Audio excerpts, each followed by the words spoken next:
speaking of location-based VR, the Void, which like every other location VR entertainment company has been shuttered due to government lockdown, and they recently released some Zoom backgrounds, like every other company in the world now seems to be, to stay in the conversation and stay relevant with their customers. Now, there's another LBVR company, Spaces, which has a much more creative and aggressive approach to staying relevant. Now, they're a company that brought to you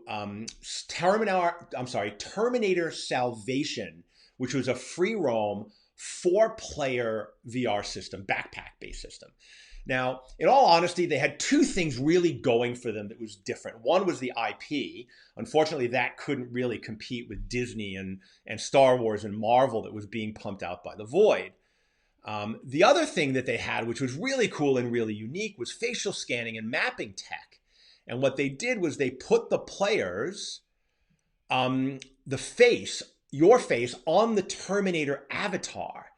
And then you saw your friends in the space in a really, really natural way. And it created an innately social experience that was better than almost any other free roam game that I did, where you might have somebody's name floating over their avatar. You have to remember what color avatar they chose to know who's who.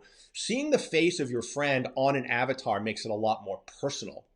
And I thought that this was a really, really great idea by Spaces. And so what they've done is they've taken that kind of knowledge base and that creativity, and they've applied it to remote collaboration and a novel approach to Zoom meetings. So what they've done is they've created a plugin. It's not really a plugin, it's a platform.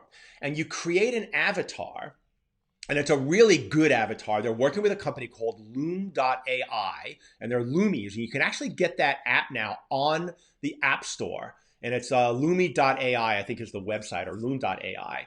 And you can create your own kind of photorealistic webinar. Not photorealistic, but cartoon, but customized and realistic avatar.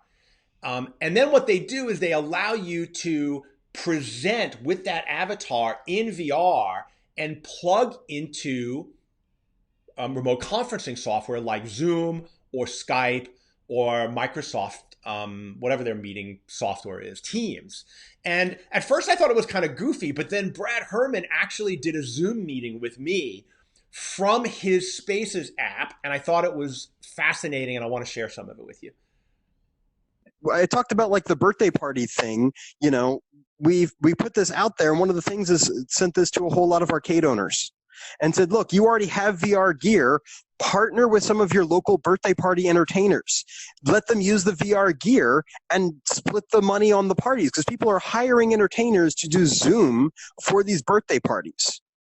And like, you have 30 kids on a Zoom being engaged by an entertainer. I'm like, well, great, but you know, we can do that one better. We can use the limitless power of VR and all the different avatars so these people could be super compelling. Or maybe your own staff. Maybe you have staff that is great with kids. And if you're an FEC, you probably have some staff that's great with kids. Well, put them to work. Be able to get them out there making money for you, being able to make money for them. And if we can help in any way, that's all we're trying to do. I know Michael Schreiber at Fun Lab down here is one of the best operators I know in Australia, and he's started doing virtual birthday parties. And if you buy a virtual birthday party, when they go back live, you'll get another real virtual party on the back end of the lockdown.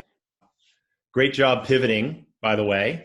Even the name works. Like, you didn't even have to change the name. The name was a great name to start with, by the way. You know, one thing, let me grab my handy markers over here. You know, one thing that we said is like, this is very much like the take exit 12 meme, right? Like, you've got the freeway going up this way, you know, going straight, and then we're like, nope, we're going this way. Like, it was a very dramatic hard pivot when we decided to do this. Yeah. Yeah, one of the things I talk about is being emergent in this time when there's so much complexity going on and so much change.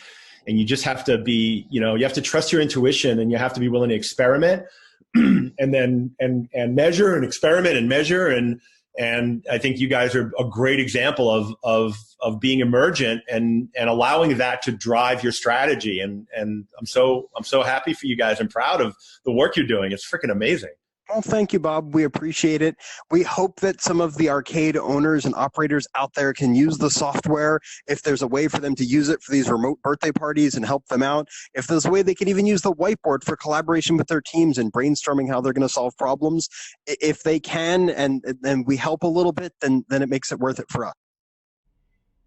Now, when the VR hype exploded with Facebook's purchase of Oculus in 2014, and then the announcement that Steven Spielberg would be directing the movie version of Ernest Cline's Ready Player One, and I think that was in 2015 it was announced, there were all of these companies building VR products, and they were expecting the VR market in general to really grow.